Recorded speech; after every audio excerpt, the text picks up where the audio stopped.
પછીથી આટલું બધું લડતા હતા એ વસ્તુનો એને સંતોષ નહોતો મનમાં. આપણે કેવું થાય, હાલો ટોપિક વાંચી લીધો, જ્યાં સુધી આપણને એમ ન થાય કે ના ભાઈ આમાંથી કાંઈ જ ખોટું નહીં પડે, ત્યાં સુધી આમ મનને શાંતિ ન મળે કે ના ના ના ના મજા ન આવી, ન મજા આવી, પાછું વાંચવું પડશે, પાછું ક્લેરિફિકેશન જોશે. સેમ વસ્તુ ભાઈ ભગવાન બુદ્ધ જ્ઞાન પ્રાપ્તિ માટે ગયા હતા, સંતોષ માટે ગયા હતા, તો કેમ એને આટલું તપ કર્યા પછી એ જ્ઞાન પ્રાપ્તિ ન થઈ? તો એને કંઈક મગજમાં ન મચાવી કે ના ના આ ન મચાવી. હવે જ્ઞાન પ્રાપ્તિ કરવા માટે શરીર એક ધારો તમે કોઈ એક જ મુદ્રામાં ખાધા પીધા વગર રહેશો એટલે શું થશે? તો કે તમારું શરીર વીક પડી જશે. તો સેમ વસ્તુ ભગવાન બુદ્ધ જોડે થાય છે કે ખૂબ જ તપ કર્યા પછી પણ સત્ય કે જ્ઞાન પ્રાપ્તિ પ્રાપ્ત થતું નથી. આથી તેના શરીરમાં નબળાઈ થઈ જાય છે, નબળા પડી જાય છે.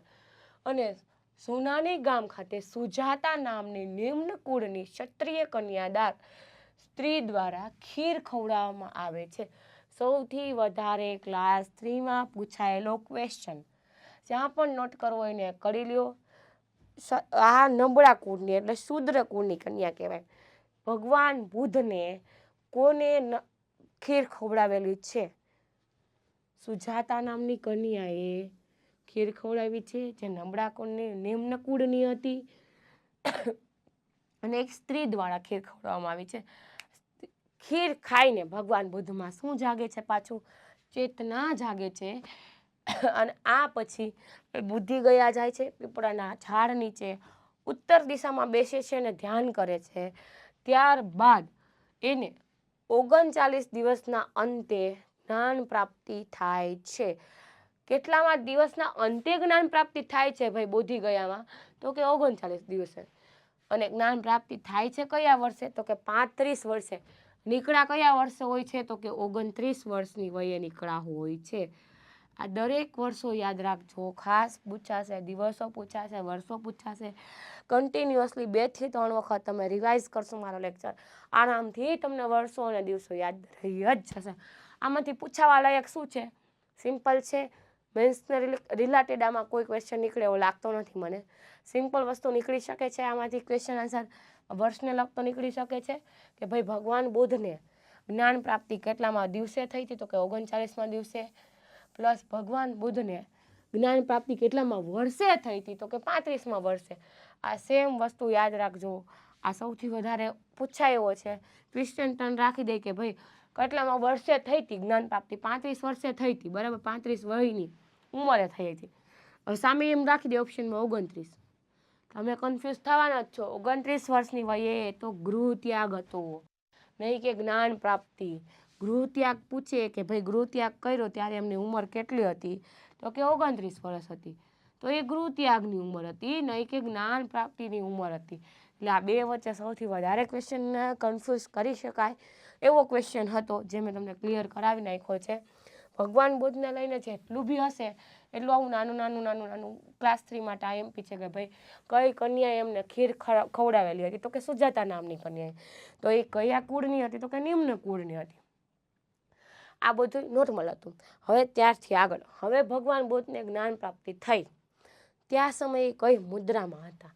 સિમ્પલ વસ્તુ, જ્ઞાન પ્રાપ્તિ થઈ એ સમયે પોતાના જમણા હાથની પહેલી આંગળી, હું એમ કહું આ મારો જમણો હાથ છે એની આ પહેલી આંગળી જમીનના, આ જમીન છે તો આ જમીનને ટચ કરેલી મુદ્રા હતી.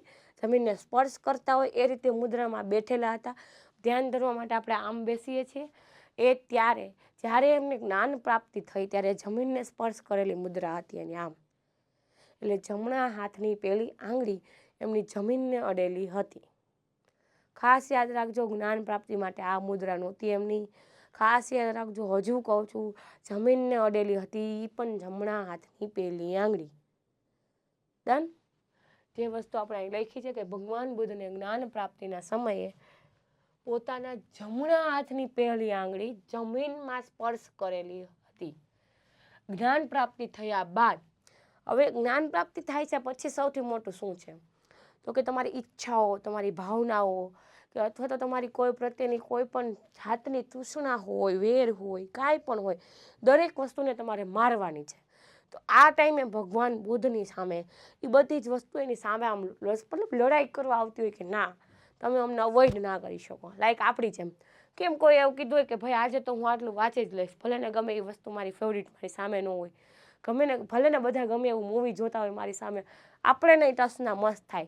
તો એ ટાઈમે આપણે જે આપણી દરેક વસ્તુઓને ઈચ્છાઓને મારી નાખીએ છીએ ને આપણે એકદમ ફોકસેબલ રહી છીએ કોઈ એક વસ્તુ ઉપર, એવી જ રીતે ત્યારે ભગવાન બુદ્ધને જ્ઞાન પ્રાપ્તિ થઈ પછી એને પોતાની દરેક ઈચ્છાઓને મારવા માટે, એટલે કે ઈચ્છાઓને મારવા માટે માર દેવતા પર હુમલો કરે છે.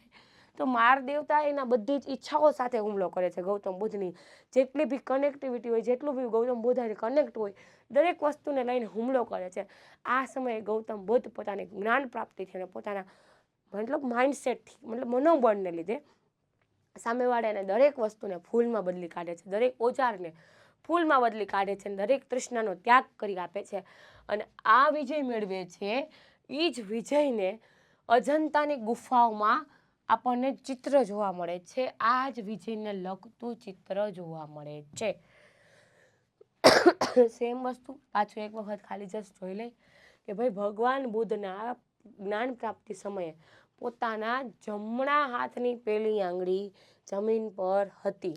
ખાસ ક્લાસ 3માં પૂછાઈ શકે કે ભગવાન બુદ્ધને જ્ઞાન પ્રાપ્તિ બાબતે મુદ્રા કઈ હતી, ધ્યાન મુદ્રા હતી કે ભાઈ જમણા હાથની બીજી આંગળી હતી, ત્રીજી આંગળી હતી, ડાબા હાથની પહેલી આંગળી હતી કે જમણા હાથની પહેલી આંગળી હતી. આ રીતે ટ્વિસ્ટ એન્ડ ટર્ન કરીને ક્વેશ્ચન પૂછી શકે છે. ખાસ એટલે ખાસ યાદ રાખવા જેવું છે કે જમણા હાથની પહેલી આંગળી હતી અને એમાં પણ જમીનને ટચ કરેલી હતી. ડન. એ સિવાય જ્ઞાન પ્રાપ્તિ થયા બાદ ભગવાન બુદ્ધ ત્યારે ઈચ્છાઓના દેવતાને એટલે કે માર દેવતા પર હુમલો કરવાનો થાય છે, જે પોતાની સેના સાથે આવવાના હોય છે. ભગવાન તેના સેનાના હથિયારોને પુષ્પમાં બદલી નાખે છે, જે મેં હમણાં જ તમને કીધું, અને વિજય મેળવે છે, જેનું ચિત્ર અજંતાની ગુફામાં જોવા મળે છે. સિમ્પલ ક્લાસ 3 માટેનો ક્વેશ્ચન કે ભાઈ ઈચ્છાઓના દેવતા માર દેવતા અને બુદ્ધ વચ્ચેનું યુદ્ધનું વર્ણન કઈ જગ્યાએ જોવા મળે છે, અથવા તો બુદ્ધનું ચિત્ર આ બે વચ્ચે જે યુદ્ધ થયું એનું ચિત્ર કઈ જગ્યાએ જોવા મળે છે. સિમ્પલ લોજિક અને સિમ્પલ ક્વેશ્ચન. અજંતાની ગુફાઓમાં પ્રથમ ઉપદેશ સારનાથ ખાતે આપે છે જ્યારે અને એ જ સારનાથ, તો કે ભાઈ સારનાથનું બીજું કઈ નામ છે, તો કે હા છે. તો એ નામ આપણને ક્યાંક પૂછી કાઢે તો કે સારનાથનું બીજું નામ ઋષિપતન છે. સેમ વસ્તુ ગૌતમ બુદ્ધનો પ્રથમ ઉપદેશ કયા ખાતે, તો કે સારનાથ ખાતે. હવે આ જ સારનાથનું બીજું નામ શું છે, તો કે ઋષિપતન. સંઘની સ્થાપના ભગવાન બુદ્ધ દ્વારા કરવામાં આવે છે. બૌદ્ધ સંઘની સ્થાપના ભગવાન બુદ્ધ દ્વારા કરવામાં આવે છે. 40 વર્ષ સુધી જ્ઞાનનો ફેલાવો બૌદ્ધ ધર્મ દ્વારા કરવામાં આવે છે અને 80 વર્ષે કુશીથળી ખાતે ભગવાન બુદ્ધનું મૃત્યુ થાય છે. આમાંથી પૂછવા લાયક ક્વેશ્ચન સેમ વસ્તુ. સૌથી પહેલાં સાલ ક્વેશ્ચન ટ્વિસ્ટ એન્ડ ટર્ન કરી નાખે. ઓલું 35 હતું, આ 40 હતું. યાદ રાખવા જેવું છે. 35 વર્ષે એમને જ્ઞાન પ્રાપ્તિ થાય છે, 40 વર્ષ સુધી જ્ઞાનનો ફેલાવો કરે છે, પ્લસ 80 વર્ષે કુશીસ્થળ ખાતે એમનું મૃત્યુ થાય છે. સારનાથ ખાતે જે એનો પ્રથમ ઉદ્દેશ આપ્યો છે એનું બીજું અથવા તો જૂનું નામ પૂછી લે તો કે ઋષિપતન છે. માર દેવતાવાળો વિજય જે પ્રાપ્ત કર્યો છે ગૌતમ બુદ્ધે, એનું વર્ણન અથવા તો એનું ચિત્રકલન કઈ જગ્યાએ છે, તો કે અજંતાની ગુફામાં છે. ભગવાન બુદ્ધ બાબતે ઘણું બધું છે આવું નાનું નાનું કે જે ક્લાસ 1, 2માં પણ પૂછી કાઢે છે, ક્લાસ 3માં પણ પૂછી કાઢે છે. એટલે કોઈ પણ વસ્તુને આપણે ઇગ્નોર કરી શકીએ એવું નથી. નાની નાની દરેક વસ્તુને સમજવી જરૂરી છે ભગવાન બુદ્ધના માટે. આમાંથી કયા ક્વેશ્ચન પૂછાઈ શકે છે એ મેં તમને જણાવી આપ્યું છે. એ સિવાય હવે આપણે આગળ વધી કે બૌદ્ધ ધર્મના સિદ્ધાંતો કયા છે. બૌદ્ધ ધર્મમાં સિદ્ધાંતો કેટલા છે ભાઈ, પહેલાં તો એ જ વાત, આપણને કાંઈ જ ખબર નથી તો કે 4 જ સિદ્ધાંતો છે. કયા 4 સિદ્ધાંતો છે એ પણ જોઈ લે. પહેલું દુઃખ, બીજું દુઃખ સમુદાય, ત્રીજું દુઃખ નિરોધાર અને ચોથું દુઃખ નિરોગામી. હવે આ ચારેય વસ્તુ એટલે શું, પહેલાં તો એ વસ્તુ થાય. આમાંથી ક્વેશ્ચન શું પૂછે તો કે ક્લાસ 1, 2માં પૂછી કાઢે કે બૌદ્ધ ધર્મના સિદ્ધાંતો કયા છે. જે 4 આર્ય સત્ય આપ્યા છે એ 4 સત્યો કયા છે, એ 4 સત્ય આપણે ડિટેલમાં લખવા પડે. એ પહેલાં મેન્સને લગતો ક્વેશ્ચન થઈ ગયો. હવે ક્લાસ 3ને લગતો ક્વેશ્ચન કયો, 4 સત્યો અથવા તો 4 સિદ્ધાંતોમાંથી કયું ખોટું છે. 4 આપી દઈ, 1 ખોટું લખી કાઢે. હવે આ દુઃખ સમુદાયની બદલે ખાલી દુઃખદાય લખી આપે, દુઃખદાય લખી આપે તો એ ખોટું થઈ ગયું. એની સામે એક્સપ્લેનેશન પાછું સાચું આપે, પણ તો તમારે એ યાદ રાખવું પડે કે નામ દુઃખ સમુદાય છે, દુઃખદાય નથી. સેમ વસ્તુ એવું કહી આપે કે આપેલા 4માંથી કયું સાચું છે, અને આ એક જ સાચું આપે દુઃખ નિરોધગામી, અને આ બધાય ઇન્ટરચેન્જ કરી નાખે એકબીજામાં કે ભાઈ દુઃખ નિરોધન એટલે દુઃખનું કારણ તૃષ્ણા છે એ કરી નાખે. દુઃખ સમુદાય એટલે કે સબમ દુઃખમ કરી નાખે, અને દુઃખ એટલે તો કે દુઃખ નિવારણ તૃષ્ણાનો ત્યાગ કરી નાખે.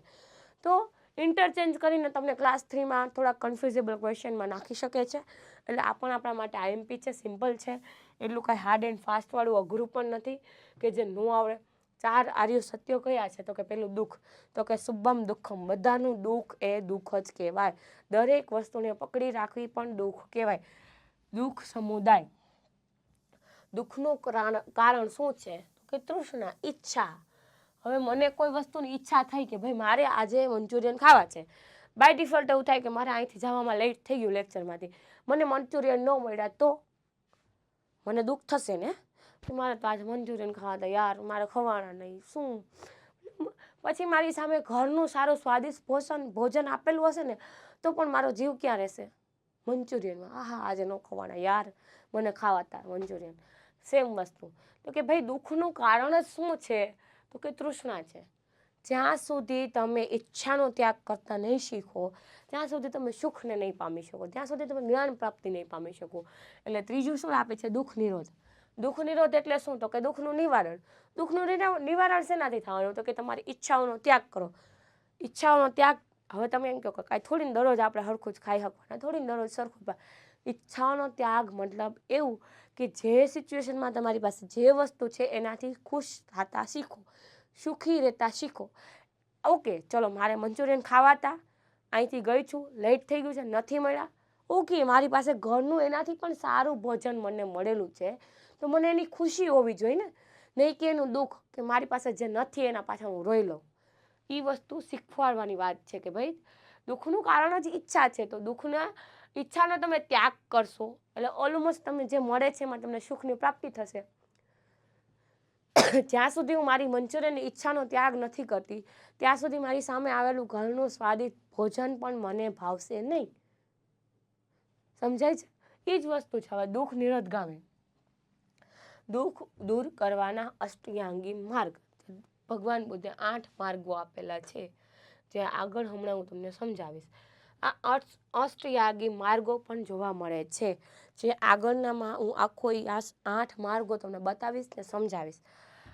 હવે મસ્ત વસ્તુ આમાં તો ખાલી જ શીખવાલાયક જ છે કે ભાઈ ભગવાન બુદ્ધના 4 સિદ્ધાંતો કયા છે, કયા કયા ક્વેશ્ચન પૂછ્યા, એ પણ મેં તમને કહી આપ્યું કે ભાઈ કયા કયા છે એ બતાવો. અથવા તો એવું કહી દે કે ભાઈ ભગવાન બુદ્ધે જે દુઃખ દૂર કરવાના 8 ઉપાયો આપ્યા છે એ કયા સિદ્ધાંતમાં છે? તો કે ભાઈ દુઃખ નિરોધગામી સિદ્ધાંતમાં બતાવવામાં આવેલા છે. હવે આપણે એ અષ્ટાંગી માર્ગ જોઈએ. ભગવાન બુદ્ધ દ્વારા આપેલા 8 માર્ગો વિશે માહિતી લઈએ. કયા 8 માર્ગો છે કે જેનાથી તમે દુઃખ, ઈચ્છા કે તમારી તૃષ્ણાને દૂર કરી શકો અને સુખી થઈ શકો? તો સૌથી પહેલું છે સમ્યક દ્રષ્ટિ. સમ્યક દ્રષ્ટિ એટલે શું? તો કે સમ્યક દ્રષ્ટિ એટલે દરેક વસ્તુના વાસ્તવિક સ્વરૂપની સમજ. જે બી વસ્તુ મારી પાસે છે એ જે હાલતમાં છે એ હાલતમાં એને સ્વીકારવાની સમજ મારામાં હોવી જોઈએ. હવે હું એમ કહું કે મારી પાસે આ બોલપેન છે, આ બોલપેન મારી પાસે આખી ભરેલી નથી, આટલી જ ભરેલી છે, તો મારી વસ્તુ જોવાની જે વસ્તુ જોવાની જે નજર છે ને એ સારી હોવી જોઈએ. મારી પાસે અડધી બોલપેન ભરેલી છે હજુ તો હું આમ પણ જોઈ શકું છું અને કોઈ એમ પણ જોશે અડધી જ બોલપેન ભરેલી છે, શું કામની? મતલબ તમારું જે જોવાનું, તમારું જે વિચારવાનું, તમારી જે સમજ છે દરેક વસ્તુ પરની એ સારી રાખો, પોઝિટિવ રાખો. બીજી વસ્તુ સમ્યક વિચાર. લોભ, દેશ કે હિંસાથી મુક્તિ હોય છે. કોઈએ મને માર્યું છે, કોઈએ મારું બચાવી પડ્યું છે, કોઈએ મારું બઠવી કર્યું છે, તો એનો મતલબ એવો નથી કે સામે મારો પણ ઈરાદો એવો જોઈએ કે હાલ આવવા દે, તું હાથમાં આવવા દે, તારો આવો જ હાલ ન કરું તો તું મને કહે છે. આ દ્રષ્ટિકોણને બદલો. સિમ્પલી. ઓલું મુન્નાભાઈ MBBS ને ત્યાં બાપુને એ તો નહીં બોલાતા કે અગર એક ગાલ पे मारे तो नहीं माने, કે दूसरे गाल पे मारे तो नहीं माने, કે ऐसा तो नहीं बोला था बापू. નહીં ભાઈ, દરેક જગ્યાએ જો તમે તમારો દૃષ્ટિકોણ પોઝિટિવ કરશો તો આપમેળે તમારી જોડે સારું જ થવાનું છે. સેમ વસ્તુ સમ્યક વિચાર, લોભ, દોષ કે હિંસાથી મુક્તિ, સમ્યક વાણી, અસ્થ્ય અને અપરિચય વચનોનો ત્યાગ. અસત્ય વચન એટલે કોઈને ખોટું નહીં બોલવાનું, કોઈની સામે ખોટું નહીં બોલવાનું, કોઈની સામે અસ્થ્ય એટલે ખરાબ વાણીથી વાત નહીં કરવાની. ભાઈ કોઈ મને ગાળ આપી તો હું શું કામ સાંભળી લઉં, મને આવડે છે હું આપી દઉં, આ વસ્તુ નહીં. એને મને ગાળ આપી છે, હું એને પ્રેમથી કહીશ તો 1 વાર નહીં, 2 વાર નહીં, 3 વાર, ત્રીજી વખત એને એમ થશે કે ના મેં ખોટું આને ગાળ આપું છું ઘડીએ ઘડીએ. એ સામે મારી સામે મસ્ત મતલબ સ્માઇલથી વાત કરે છે તો મારે શું કામ ઘડીએ ઘડીએ મારું મોઢું બગાડવું જોઈએ એની સામે. સેમ વસ્તુ ગૌતમ બુદ્ધે કીધી કે અસત્ય અને અપરિચય વચનનો ત્યાગ. સામેવાળાને કોઈ પણ વસ્તુ જો તમારા વચનો દુઃખ આપી શકતા હોય તો એવા દરેક વચનોનો તમારે ત્યાગ કરવો જરૂરી છે. સમ્યક કાર્યો. સમ્યક કાર્યો કયા કયા છે તો કે હિંસા ન કરો, બીજાની સંપત્તિનો લોભ ન કરવો, દુર્વ્યવહાર, ભોગવિલાસથી દૂર રહેવું અને અસત્ય ન બોલવું. પહેલી વસ્તુ તો કે બીજાની સંપત્તિનો લોભ ન કરવો. હવે કોઈ વ્યક્તિ છે, કોઈ બુઝુર્ગ છે કે જેની આગળ પાછળ કોઈ નથી, તમે એને લાલચ આપીને લઈ આવો અને પછી એની સંપત્તિ હડપી લ્યો તો એ ખરાબ જ થયું. આજ નહીં તો કાલ તમારે ભોગવવાનું જ છે. એટલે બીજાની સંપત્તિનો જરાક પણ લોભ લાલચ નહીં રાખવાની. હિંસા ન કરવી. કોઈ વ્યક્તિ જોડે કારણ વગરની માથાકૂટ કરવાનો કોઈ જ એટલે કોઈ જ ફાયદો નથી હોવાનો, નહીં તમને, નહીં મને, ના તો એ વ્યક્તિને. અને અત્યારે ચાલુ આવે છે મને બોલીશ એમ સીધું કાટલો પકડી લેવાનો, અરે ભાઈ શાંતિથી બી પતાવી શકસ ને, હા હશે, તારી ભૂલ મારી ભૂલ, વાત પતો, સોર્ટ આઉટ કરો વાત. મતલબ શાંતિથી જે પતતું હોય ને એમાં પણ અત્યારે હિંસા ચાલુ થઈ જાય છે. શું મને બોલે છે ડાયરેક્ટ કાટલો આમ ઉપર ઉપાડી જ લેવાનો. ખબર હે ને કોણ છું, હા તું માણસ છો ને, એ માણસ જ છે. એટલે હિંસા ન કરો, બીજાની સંપત્તિનો લોભ ન કરો, દુષ્ટ વ્યવહાર અને ભોગવિલાસથી દૂર રહેવું. દુષ્ટ વ્યવહાર કોઈ વ્યક્તિની હારે ખરાબ રીતે વાતચીત કરવી, કોઈ વ્યક્તિને પોતાથી નીચું બતાવવાની ટ્રાય કરવી, અથવા તો કોઈ વ્યક્તિ જોડે અભદ્ર વ્યવહાર કરવો. દરેક વસ્તુ દુષ્ટ વ્યવહારમાં ગણાવી શકીએ. ભોગવિલાસ એટલે મને તો આવું જોશે જ, એ વગર આપણને ન હાલે હો ભાઈ. આપણા મમ્મી પપ્પા એવું કહે જ નહીં કે આને હાલશે એમ. આપણે બધું ટોપ ક્લાસ તો જોઈ બધું ભોગવિલાસમાં આવે છે.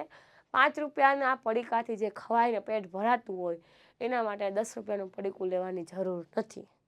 આ વસ્તુ ભોગવિલાસની વાત થઈ કે ભાઈ તમારી જરૂરિયાત છે એટલામાં જ ખુશી રહ્યો. જરૂરિયાતથી વધારે દેખાડો કરવા કોઈ જ વસ્તુ ના કરો. અસત્ય ન બોલવું, મતલબ કે અસત્ય ન બોલવું, કારણ વગરનું જૂઠું બોલવું, ખોટું બોલી લેવું. ગમે એને ક્યાં ખબર પડવાની મારું શું સાચું છે શું ખોટું છે. અરે બધાની ખબર જ હોય છે તો શું કામ ખોટું બોલું કે ભાઈ મારા તો આ છે, મારી પાસે તો આ છે, મારી પાસે તે છે, હું આ છું, હું તે છું. જે છી સામેવાળો આપમેળે આપણા નોલેજના અકોર્ડિંગ જાણી જ લેશે આપણને કે આટલામાં છે. અને કોઈને ખોટું બોલવાથી એને તો કાંઈ ફેર નથી પડવાનો. ખાલી જસ્ટ 5-10 મિનિટ આપણે એની સામે ઊંચી રહેશે. અસમ્યક જીવિકા, સદાચારયુક્ત આજીવિકા, જરૂર પૂરતું જ રાખવું, સાદું અને સાદગીપૂર્ણ જીવન જીવવું, એ બધી જ વસ્તુ સદાચારયુક્ત આજીવિકાની વાત છે. સમ્યક વ્યાયામ, માનસિક અને શારીરિક સારવાર. તમે 5 થી 10 મિનિટ ડેઇલી મેડિટેશન કરશો ને તો તમારી જે યાદ કરવાની શક્તિ છે ને એમાં પણ વધારો થશે. તમારી બોલવાની રીતમાં પણ મસ્ત ટોન ચેન્જ થઈ જશે. મતલબ એક શાંત આવી જશે તમારામાં, શાંતપણું આવી જશે. દરેક અત્યારનો નેચર કેવો છે બધા યંગસ્ટરનો, સોરી, કે કોઈ કાંઈ બોલતું હોય ને આપણને ખબર હોય ને એવું નહીં હોય, આમ હોય, આમ હોય, નહીં. એની પૂરી વાત સાંભળો, સમજો. પછી તમારી પાસે નોલેજ છે, તમે સાચા છો તો એને સમજાવો કે નહીં તું કેસ એ સાચું છે પણ પૂર્ણતઃ સત્ય નથી, એમાં આ રીતનું છે. મતલબ કોઈની વાત ના કાપો. સામેથી તમે તમારા માનને શાંત કરવા માટે કાંઈક કરો. તમે ડેઇલી મેડિટેશન કે યોગ કરશો ને એટલે તમારા બોડીમાં ઘણા બધા પોઝિટિવ ચેન્જ આવશે જે તમે ફીલ કરી શકશો ખુદ. એટલે મતલબ ગૌતમ બુદ્ધે વ્યક્તિના માનસિક અને શારીરિક સારવાર અને શારીરિક સ્વાસ્થ્ય માટે પણ એક વિચારેલું છે.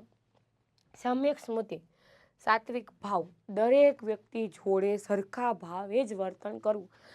જ્યારે કોઈ હાઈફાઈ વ્યક્તિ આવેલો છે તો તમે એની પાસે એવા પ્લેઝરથી વાત કરો છો, સામે કોઈ ગરીબ વ્યક્તિ છે તો તમે તુચ્છકારો આપી દો છો, એ વ્યવસ્થિત વાત ન કહેવાય. તમારી સામે કોઈ બી વ્યક્તિ હોય, ગમે એ કક્ષાનો હોય, ગમે એવો હોય એને માન સન્માન ને આદર વ્યવસ્થિત મળવા પાત્ર છે. જેટલું એક હાઈ ટોપ ક્લાસ વ્યક્તિને મળવા પાત્ર છે એટલું જ એક ગરીબ વ્યક્તિને પણ મળવા પાત્ર છે. સમ્યક સમાધિ, ધ્યાન, એકાગ્રતા, જેટલું તમે તમારા શરીરને સંતુલન કરતા શીખશો, મતલબ મેડિટેશન આપશો, એટલું જ તમારામાં ધ્યાન મતલબ એકાગ્રતા થવાની પોસિબિલિટી વધતી જશે. એકાગ્ર વહેલું થશે તમારું મન, જે આમ હરફર કરતું હોય. વાંચવા બેઠા હોય આપણે અહીંયા આમ સિંધુ અને મન તો ફરી આવે લંડન સુધી. એકાગ્રતા નથી એટલે જ ને. તો આ દરેક વસ્તુ લાવવા માટે ભગવાન બુદ્ધે 8 માર્ગો સૂચવેલા છે. સિમ્પલ વસ્તુ છે. આમાંથી શું શું પૂછાઈ શકે, ક્લાસ 3માં પૂછાઈ શકે કે 8 માર્ગોમાંથી કયો માર્ગ સાચો છે, કયો ખોટો છે, બરાબર. આ ક્લાસ 3 માટે પૂછાઈ જાય કે ભાઈ આમાંથી કયું સાચું છે ને કયું ખોટું છે. હવે ક્લાસ 1-2નું કહીએ તો ક્લાસ 1-2માં એમ પૂછાય કે 8 માર્ગ વિશે ચર્ચા કરો. તો 8 માર્ગ તમારે બતાવવાના થાય. 8 માર્ગ વર્ષે ડિટેલમાં લખવાનું થશે. આ સિવાય ગૌતમ બુદ્ધના 8 માર્ગો લોકોના નોર્મલ જીવનમાં પણ ક્યાંક ને ક્યાંક ઉપયોગી નીવડે એવું ગણાવી શકાય. કારણ કે દરેક વસ્તુ એવી છે કે જે આપણે દરેક વ્યક્તિ હારે કનેક્ટેડ કરી શકીએ એવા જ 8 વસ્તુ એમણે બતાવેલી છે. ત્યારથી આગળ પ્રાણીઓના અસ્તિત્વને 10 ભાગોમાં ગૌતમ બુદ્ધે વર્ગીકૃત કર્યું છે. કે જે એક મનુષ્ય છે એને 10 ભાગોમાં આપણે વિભાજિત કરી શકીએ. હવે એ 10 ભાગો કયા કયા છે અને એ 10 ભાગોમાં શું કામ વિભાજિત કર્યું છે એ દરેક બાબતને આપણે અત્યારે જાણશું. પહેલી વસ્તુ તો કે બુદ્ધ, બીજું તો કે બોધિસત્વ, પછી ત્રીજું તો કે પ્રત્યેક બુદ્ધ, ચોથું તો કે શ્રવક, પાંચમું તો કે દિવ્ય પ્રાણી, છઠ્ઠું તો કે મનુષ્ય, સાતમું તો કે અમૂર, આઠમું તો કે પશુ, નવમું તો કે પ્રેત, 10મું તો કે ભ્રષ્ટ વ્યક્તિ. હવે આ વસ્તુ જે છે એને કઈ રીતે 10 ભાગમાં વિભાજિત કરી છે. શું કામ 10 ભાગમાં વિભાજિત કરી છે? તો કે બૌદ્ધ એટલે કે જ્ઞાન પ્રાપ્તિ કરવી. હવે જ્ઞાન પ્રાપ્તિ કે મોક્ષ એ સૌથી ઉત્કૃષ્ટ કહેવાય. બૌદ્ધ એટલે કે જ્ઞાન પ્રાપ્તિ, બરાબર. આ એને જ્ઞાન પ્રાપ્તિ થઈ ભાઈ.